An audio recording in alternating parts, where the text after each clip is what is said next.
ಗದಗ ಜಿಲ್ಲೆ ಲಕ್ಕುಂಡಿಯಲ್ಲಿ 6ನೇ ದಿನ ಶೋಧ ಕಾರ್ಯ ಕೂಡ ಮುಂದುವರಿತಾ ಇದೆ. ಕೋಟೆ ವೀರಭದ್ರೇಶ್ವರ ದೇಗುಲ ಅಂಗಳದಲ್ಲಿ ಶೋಧ ಕಾರ್ಯ ಮುಂದುವರಿತಾ ಇದೆ. ಸತತ 6ನೇ ದಿನಕ್ಕೆ ಕಾಲಿಟ್ಟಿದೆ ಗದಗ ಜಿಲ್ಲೆ ಲಕ್ಕುಂಡಿಯಲ್ಲಿ ಶೋಧ ಕಾರ್ಯ ಮುಂದುವರಿತಾ ಇದೆ.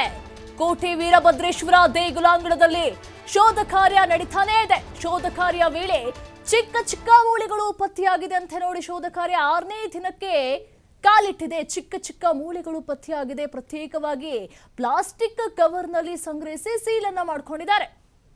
ಒಂದು ಮನೆಯ ಪಾಯವನ್ನು ಅಗೆಯುವಾಗ ಸಿಕ್ಕಂತಹ ಚಿನ್ನಾಭರಣಗಳನ್ನ ಇಟ್ಕೊಂಡು ಈಗ ಮತ್ತು ಸಿಗಬಹುದು. ಐತಿಹಾಸಿಕ ಸ್ಥಳವಾಗಿದೆ ಇದು. ಇನ್ನು ಅಗದಂಗೂ ಏನಾದರೂ ಮಾಹಿತಿಗಳು ಸಿಗಬಹುದು. ಐತಿಹಾಸಿಕ ಸ್ಥಳವಾದಿಂದ ಶಿಲೆಗಳು ಸಿಗಬಹುದು. ಏನೆಲ್ಲ ಮಾಹಿತಿಗಳು ಸಿಗಬಹುದು ಅಂತ ಹೇಳಿ ಗುಂಡಿ ಅಗೆಯುವಂತ ಕೆಲಸಕ್ಕೆ ಮುಂದಾಗಿದ್ರು. ಸತತ 6ನೇ ದಿನಕ್ಕೆ ಕಾಲಿಟ್ಟಿದೆ. ಈಗ ಸಣ್ಣ ಸಣ್ಣ ಮೂಳೆಗಳು ಕೂಡ ಸಿಕ್ಕಿರುವಂಥದ್ದು. ನೆನೆ ಶಿವಲಿಂಗ ಪಾಣಿಪೀಠದ ಪೂರ್ಣ ಭಾಗ ಸಿಕ್ಕಿತ್ತು. ಈಗ ದೊಡ್ಡ ಮಡಿಕೆಯ ಒಂದು ಭಾಗವೂ ಕೂಡ ಪತ್ತೆಯಾಗಿತ್ತು. ಇಂದು ಕೂಡ ಪ್ರಾಚೀನ ವಸ್ತುಗಳು ಪತ್ತೆಯಾಗುವಂತ ಸಾಧ್ಯತೆ ಕೂಡ ಇದೆ. ಒಟ್ಟಿನಲ್ಲಿ ಬಗೆದಷ್ಟು ಸಿಗ್ತಾ ಇದೆ. ಯಾವಾಗ ಮುಗ್ಧ ಕುಟುಂಬ ನಮ್ಮ ಮನೆಯ ಪಾಯವನ್ನ ಅಗಿಯುವಾಗ ಇಷ್ಟೆಲ್ಲ ನಿಧಿ ಸಿಕ್ತು ಅಂತ ಹೇಳಿ ಪ್ರಾಮಾಣಿಕವಾಗಿ ಸರ್ಕಾರಕ್ಕೆ ಒಪ್ಪಿಸ್ತು.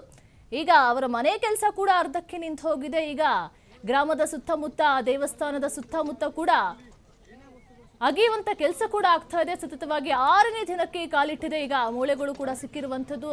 ಇನ್ನೂ ಕೂಡ ಹೆಚ್ಚಿನ ಅವಶೇಷಗಳು ಹಾಗೇನೆ ನಿಧಿಗಳು ಸಿಗುವಂತ ಸಾಧ್ಯತೆ ಕೂಡ ಹೆಚ್ಚಾಗಿ ಕಂಡು ಬರ್ತಾ ಇದೆ. ಈಗಾಗಲೇ ಸುಮಾರು 6 ಅಡಿಯಷ್ಟು ಆಳಕ್ಕೆ ಅಗೆಯಲಾಗಿದೆ. ಶೋಧ ಕಾರ್ಯ ನೋಡಲು ಶಾಲಾ ಮಕ್ಕಳು ಆಗಮಿಸ್ತಾ ಇದ್ದಾರೆ. ಹಾಗಾದ್ರೆ ಏನೆಲ್ಲ ಸಿಗಬಹುದು, ಎಷ್ಟೆಲ್ಲ ಸರ್ಕಾರಕ್ಕೆ ಸಿಗುತ್ತೆ, ಹಾಗೇನೆ ಪಾಪ ಬಡ ಕುಟುಂಬಕ್ಕೆ ಎಷ್ಟು ಸಿಗುತ್ತೆ ಅನ್ನೋದು ಕೂಡ ಈಗ ದೊಡ್ಡ ಪ್ರಶ್ನೆಯಾಗಿ ಉಳಿದಿದೆ. ಅಗೆಯುವಂತ ಕೆಲಸ ಆಗ್ತಾನೆ ಇದೆ. ಚಿಕ್ಕ ಚಿಕ್ಕ ಮೂಳೆಗಳು ಕೂಡ ಪತ್ತೆ ಆಗ್ತಾ ಇದೆ. ಅದನ್ನ ಸಣ್ಣ ಪ್ಲಾಸ್ಟಿಕ್ ಕವರ್ನಲ್ಲಿ ಹಾಕೊಂಡ್ಬಿಟ್ಟು ಅದನ್ನು ಕೂಡ ಸಂಗ್ರಹಿಸಿ ಇಡಲಾಗ್ತಾ ಇದೆ. ಒಂದು ಶಿವಲಿಂಗ ಕೂಡ ಪತ್ತೆ ಆಗಿರುವಂತದ್ದು. ಲಕ್ಕುಂಡಿಯಲ್ಲಿ 6ನೇ ದಿನ ಶೋಧ ಕಾರ್ಯ ಮುಂದುವರಿತಾ ಇದೆ. ಬಗೆದಷ್ಟು ಕೂಡ ಒಂದೊಂದು ಅವಶೇಷಗಳು ಸಿಗ್ತಾ ಇದೆ. ಬಹಳ ಕುತೂಹಲಕಾರಿ ಆಗಿದೆ. ಯಾಕಂತ ಹೇಳಿದ್ರೆ ಮೊನ್ನೆ ನಿಧಿ ಸಿಕ್ಕಂತಹ ಬೆನ್ನೆಲ್ಲ ಇನ್ನೂ ಕೂಡ ಸಿಗಬಹುದು ಅನ್ನುವಂತಹ ನಿಟ್ಟಿನಲ್ಲಿ ಇದೇ ಒಂದು ಜಾಗದಲ್ಲಿ ಕೂಡ ಇನ್ನೊಬ್ಬ ಸ್ವಾಮೀಜಿಗಳು ಕೂಡ ಬಂದು, ಅದು ಕಳ್ಳ ಸ್ವಾಮೀಜಿಗಳು ಬಂದು ಇಲ್ಲಿ ಸಾಕಷ್ಟು ಒಂದು ಚಿನ್ನದ ಮೂರ್ತಿ ಇದೆ ಅಂತ ಹೇಳಿ ಒಂದು ಕೈನಲ್ಲಿ ನಿಂಬೆ ಹಣ್ಣನ್ನ ಇಟ್ಕೊಂಡು, ಗಜನಿಂಬೆಯನ್ನ ಹಿಡ್ಕೊಂಡು, ನಾನು ಇಂಥ ಜಾಗದಲ್ಲಿ ಚಾಮುಂಡಿ ಮೂರ್ತಿ ಇದೆ ಅಂತ ಹೇಳಿ ಬಂದು ಸುಳ್ಳನ್ನು ಹಬ್ಸಿ ಹೋಗಿರ್ತಾರೆ. ಅವರನ್ನ ಬೆರೆಸಿ ಓಡಿಸಿರ್ತಾರೆ. ಈಗ ಅದೇ ಜಾಗದಲ್ಲೂ ಕೂಡ ಮತ್ತೆ ಮನೆ ಪಾಯ ಆಗಿರುವಂತಹ ಜಾಗದಲ್ಲೂ ಕೂಡ ಸಾಕಷ್ಟು ಏನಾದ್ರೂ ಸಿಗಬಹುದು ಮಾಹಿತಿಗಳು ಅನ್ನುವಂಥದ್ದು ಕೂಡ ಗೊತ್ತಾಗ್ತಾ ಇದೆ. ಯಾಕಂತ ಹೇಳಿದ್ರೆ 6ನೇ ದಿನಕ್ಕೆ ಕಾಲಿಟ್ಟಿದೆ. ಈಗ ಬಗ್ದಷ್ಟು ಕೂಡ ಸಾಕಷ್ಟು ಮಾಹಿತಿಗಳು ಸಿಗ್ತಾ ಇದೆ. ಒಂದೊಂದು ಅವಶೇಷಗಳು ಸಿಗ್ತಾ ಇದೆ. ಚಿಕ್ಕ ಚಿಕ್ಕ ಮೂಳೆಗಳು ಕೂಡ ಸಿಗ್ತಾ ಇದೆ. ನೀವು ನೋಡ್ತಾ ಇರ್ಬೋದು ವಿಜುವಲ್ಸ್ ಅಲ್ಲಿ. ಪ್ಲಾಸ್ಟಿಕ್ ಕವರ್ನಲ್ಲಿ ಸಂಗ್ರಹಿಸಿ ಇಟ್ಕೊಂಡಿದ್ದಾರೆ. ಒಂದು ಶಿವಲಿಂಗ ಕೂಡ ಪತ್ತೆಯಾಗಿತ್ತು. ಈಗ ಇದನ್ನೇ ಇಟ್ಕೊಂಡು ಇನ್ನ ಬೇರೆ ಬೇರೆ ಸ್ವಾಮೀಜಿಗಳು ಸಹ ಬರಬಹುದು. ಯಾಕಂತ ಹೇಳಿದ್ರೆ ಒಂದು ಪ್ರಕರಣವನ್ನು ಕೂಡ ನೋಡಿದ್ವಿ ನಾವು. ನಿನ್ನೆ ಕೂಡ ಒಂದು ಸ್ವಾಮೀಜಿ ಬಂದ್ಬಿಟ್ಟು ಇಲ್ಲಿ ನಾನು ಇಂತಹ ಜಾಗದಲ್ಲಿ ಒಂದು ಚಾಮುಂಡಿ ಮೂರ್ತಿ ಇದೆ ಅಂತ ಹೇಳಿದ್ದು ಕೂಡ ನಾವು ನೋಡಿದ್ವಿ. ಈಗ ಕೂಡ 6ನೇ ದಿನಕ್ಕೆ ಕಾಲಿಟ್ಟಿದೆ. ಈಗ ನೋಡ್ರೆ ಶಾಲಾ ವಿದ್ಯಾರ್ಥಿಗಳೆಲ್ಲರೂ ಕೂಡ ಬಂದು ನೋಡ್ತಾ ಇದ್ದಾರೆ. ವೀರಭದ್ರೇಶ್ವರ ದೇಗುಲ ಅಂಗಳದಲ್ಲಿ ಶೋಧ ಕಾರ್ಯ ಮುಂದುವರಿತಾ ಇದೆ. ದೊಡ್ಡ ಮಡಿಕೆಯಲ್ಲಿ ಒಂದು ಭಾಗವೂ ಕೂಡ ಪತ್ತೆಯಾಗಿತ್ತು. ಇವತ್ತು ಕೂಡ ಪ್ರಾಚೀನ ವಸ್ತುಗಳು ಪತ್ತೆಯಾಗುವಂತ ಸಾಧ್ಯತೆ ಕೂಡ ಇದೆ. ಈಗಾಗಲೇ ಸುಮಾರು 6 ಅಡಿಯಷ್ಟು ಆಳಕ್ಕೆ ಅಗೆಯಲಾಗಿದೆ. ಇನ್ನೂ ಕೂಡ ಅಗೆಯಲಾಗುತ್ತೆ. ಇನ್ನಷ್ಟು ಬೇರೆ ಬೇರೆ ಜಾಗದಲ್ಲೂ ಕೂಡ ಶೋಧ ಕಾರ್ಯವನ್ನ ನಡೆಸಲಾಗುತ್ತೆ. ನೀವು ನೋಡ್ತಾ ಇರ್ಬೋದು ದೃಶ್ಯಾವಳಿ 1 ಮತ್ತು 2ರಲ್ಲಿ ಸಿಕ್ಕಂತಹ ಅವಶೇಷಗಳನ್ನು ಒಂದು ಕಡೆ ಪ್ಲಾಸ್ಟಿಕ್ ಕವರ್ನಲ್ಲಿ ಶೇಖರಣೆ ಮಾಡ್ಕೊಂಡು ಇಟ್ಕೊಂಡಿದ್ದಾರೆ. ಇನ್ನೊಂದು ಕಡೆ ಒಂದು ಮೂರ್ತಿ ಕೂಡ ಒಂದು ಪತ್ತೆ ಆಗಿರುವಂಥದ್ದು. ಹಾಗಾದ್ರೆ ಇನ್ನೂ ಕೂಡ ಸಿಗುವಂತ ಸಾಧ್ಯತೆಗಳು ಕೂಡ ಇರುತ್ತೆ. ಹಾಗಾಗಿ ನೋಡಿ ಇವತ್ತಿಗೆ 6ನೇ ದಿನ ಆಗಿದೆ. 6ನೇ ದಿನದಲ್ಲೂ ಕೂಡ ಬಗೆದಷ್ಟು ಕೂಡ ಅವಶೇಷಗಳು ಸಿಗ್ತಾ ಇದೆ. ಇದೊಂದು ಕುತೂಹಲಕಾರಿ ಆಗಿರೋದ್ರಿಂದ ಇಲ್ಲ ಶಾಲಾ ಮಕ್ಕಳು ಕೂಡ ಬಂದು ಅಲ್ಲಿ ವೀಕ್ಷಣೆಯನ್ನ ಮಾಡ್ತಾ ಇರುವಂತದ್ದು. ನೆನೆ ಶಿವಲಿಂಗ ಪಾಣಿಪೀಠದ ಪೂರ್ಣ ಭಾಗ ಸಿಕ್ಕಿತ್ತು. ದೊಡ್ಡ ಮಡಿಕೆಯ ಒಂದು ಭಾಗವೂ ಕೂಡ ಪತ್ತೆಯಾಗಿತ್ತು. ಇವತ್ತು ಕೂಡ ಪ್ರಾಚೀನ ವಸ್ತುಗಳು ಪತ್ತೆಯಾಗುವಂತ ಸಾಧ್ಯತೆ ಕೂಡ ಇದೆ.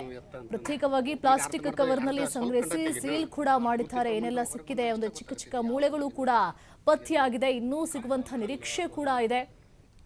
ಹಾಗಾಗಿ ಏನೆಲ್ಲ ಸಿಗುತ್ತೆ ಇವನ್ನೆಲ್ಲವನ್ನು ಕೂಡ ಪರಿಶೀಲನೆ ಮಾಡ್ತಾ ಇದ್ದಾರೆ. ಹಾಗಾದ್ರೆ ಇದು ಎಷ್ಟು ವರ್ಷದ ಹಳೆಯದಾಗಿರ್ಬೋದು, ಯಾವ ರಾಜರು ಇದನ್ನ ಆಳ್ವಿಕೆ ಮಾಡುವಂತ ಸಂದರ್ಭದಲ್ಲಿ ಸಿಕ್ಕಂತಹ ಮೂರ್ತಿಗಳಾಗಿರಬಹುದು, ಇದೆಲ್ಲವನ್ನೂ ಕೂಡ ಪತ್ತೆ ಹಚ್ತಾ ಇದ್ದಾರೆ. ಒಟ್ಟಿನಲ್ಲಿ ಏನೆಲ್ಲ ಸಿಗುತ್ತೆ ಎಲ್ಲವನ್ನು ಕೂಡ ಸಂಗ್ರಹಿಸಿ ಇಡಲಾಗ್ತಾ ಇದೆ. ಒಂದ್ ಕಡೆ ಕುತೂಹಲ ಕೂಡ ಹೆಚ್ಚಾಗ್ತಾ ಇದೆ. ಇನ್ನೇನಾದ್ರೂ ಸಿಗಬಹುದಾ, ಮತ್ತಷ್ಟು ನಿಧಿ ಸಿಗುವಂತ ಸಾಧ್ಯತೆ ಏನಾದ್ರೂ ಇದೆಯಾ, ಅಥವಾ ನಿಧಿಗೆ ಏನಾದ್ರೂ ಒಂದು ಸ್ಟೋರಿ ಏನಾದ್ರೂ ಇದೆಯಾ? ಯಾಕಂತ ಹೇಳಿದ್ರೆ ಅಲ್ಲಿನ ಊರಿನ ಜನರ ಹತ್ರನೂ ಕೂಡ ಅವರು ಹೇಳ್ತಾ ಇದ್ರು, ಸರ್ಕಾರದ ಒಂದು ಪ್ರಶ್ನೆ ಮಾಡಿದಾಗಲೂ ಕೂಡ ಹೇಳ್ತಾ ಇದ್ರು ಸಾಕಷ್ಟು ಇತಿಹಾಸ ಇದೆ. ಯಾವಾಗ ಮುತ್ತು ಹವಳಗಳನ್ನ ನೋಡ್ತಾರೋ ಅವಾಗ ಹೇಳ್ತಾ ಇದ್ರು, ಊರಿನ ಹಿರಿಯರು ಹೇಳ್ತಾ ಇದ್ರು, ಇದನ್ನೆಲ್ಲ ಸಾಧಾರಣವಾಗಿ ಮುಟ್ಟೋದಕ್ಕೆ ಸಾಧ್ಯ ಇಲ್ಲ. ನಾಗರ ಕಾಯ್ತಾ ಇರುತ್ತೆ, ಹಾವು ಕಾಯ್ತಾ ಇರುತ್ತೆ. ಯಾರು ಆ ನಿಧಿಯನ್ನ ತೆಗೆದುಕೊಳ್ತಾರೋ ಅವರ ಕುಟುಂಬವು ಸರ್ವನಾಶ ಆಗುವಂಥ ಒಂದು ಸ್ಥಿತಿ ಕೂಡ ನಿರ್ಮಾಣ ಆಗಬಹುದು. ಯಾಕಂತ ಹೇಳಿದ್ರೆ ಹಿಂದೆ ಕೂಡ ಇದೇ ರೀತಿಯಾಗಿ ಒಂದು ಸ್ಥಿತಿ ನಿರ್ಮಾಣ ಆಗಿತ್ತು ಎನ್ನುವಂಥ ಮಾಹಿತಿ ಕೂಡ ಊರಿನ ಹಿರಿಯರು ಹೇಳ್ತಾ ಇದ್ರು. ಒಟ್ಟಿನಲ್ಲಿ 6ನೇ ದಿನಕ್ಕೆ ಕಾಲಿಟ್ಟಿದೆ. ಒಟ್ಟಿನಲ್ಲಿ ಎಲ್ಲ ಒಂದು ಮಾಹಿತಿಗಳನ್ನು ಕೂಡ ಸಂಗ್ರಹ ಮಾಡಲಾಗ್ತಾ ಇದೆ. ಒಂದ್ ಕಡೆ ನೋಡ್ತಾ ಇರ್ಬೋದು, ಪಾಯವನ್ನು ಅಗಿತಾ ಇದ್ದಾರೆ, ಇನ್ನೇನಾದರೂ ಸಿಗಬಹುದಾ, ನಿಧಿ ಸಿಕ್ಕಂಥ ಬೆನ್ನಲ್ಲೇ ಅಂತ ಹೇಳಿ ಹುಡುಕಾಡ್ತಾ ಇದ್ದಾರೆ. ಒಂದು ಕಡೆ ಶಿಲೆ ಕೂಡ ಸಿಕ್ಕಿರುವಂಥದ್ದು, 6 ಅಡಿ ಒಳಗೂ ಕೂಡ ಅಗ್ದಿರುವಂಥದ್ದು, ಇನ್ನೂ ಕೂಡ ಸಿಗಬಹುದು. ಶೋಧ ವೇಳೆ ಚಿಕ್ಕ ಚಿಕ್ಕ ಮೂಳೆಗಳು ಕೂಡ ಪತ್ತೆಯಾಗಿದೆ. ಎಲ್ಲವನ್ನು ಕೂಡ ಪ್ಲಾಸ್ಟಿಕ್ ಕವರ್ನಲ್ಲಿ ಸಂಗ್ರಹಿಸಿ ಸೀಲ್ ಕೂಡ ಮಾಡಿಟ್ಕೊಂಡಿರುವಂಥದ್ದು. ಒಟ್ಟಿನಲ್ಲಿ ಇನ್ನೂ ಸಿಗಬಹುದು ಎನ್ನುವಂಥ ನಿರೀಕ್ಷೆ ಕೂಡ ಇದೆ. ನಿನ್ನೆ ಶಿವಲಿಂಗ ಪಾಣಿಪೀಠದ ಪೂರ್ಣ ಭಾಗ ಸಿಕ್ಕಿತ್ತು, ದೊಡ್ಡ ಮಡಿಕೆ ಆ ಒಂದು ಭಾಗವೂ ಕೂಡ ಪತ್ತೆಯಾಗಿತ್ತು. ಇವತ್ತು ಕೂಡ ಪ್ರಾಚೀನ ವಸ್ತುಗಳು ಪತ್ತೆಯಾಗುವಂಥ ಎಲ್ಲ ಸಾಧ್ಯತೆ ಕೂಡ ಇದೆ. ಈಗಾಗಲೇ ಸುಮಾರು 6 ಅಡಿಯಷ್ಟು ಆಳಕ್ಕೂ ಕೂಡ ಅಗೆಯಲಾಗಿದೆ. ಶೋಧ ಕಾರ್ಯ ನೋಡಲು ಎಲ್ಲ ಶಾಲಾ ಮಕ್ಕಳು ಕೂಡ ಆಗಮಿಸ್ತಾ ಇದ್ದಾರೆ. ಒಂದು ಕುತೂಹಲಕಾರಿಯಾಗಿದೆ. ಯಾವಾಗ ಮನೆ ಪಾಯ ಅಗೆಯುವಾಗ ಒಂದಿಷ್ಟು ಮಡಿಕೆಯಲ್ಲಿ ನಿಧಿ ಸಿಕ್ತೋ, ಪ್ರಾಮಾಣಿಕ ಕುಟುಂಬ ತಂದು ಸರ್ಕಾರಕ್ಕೆ ಒಪ್ಪಿಸ್ತು, ಆಗ ಇನ್ನೂ ಕೂಡ ಕುತೂಹಲ ಹೆಚ್ಚಾಗೋದಕ್ಕೆ ಶುರುವಾಯಿತು.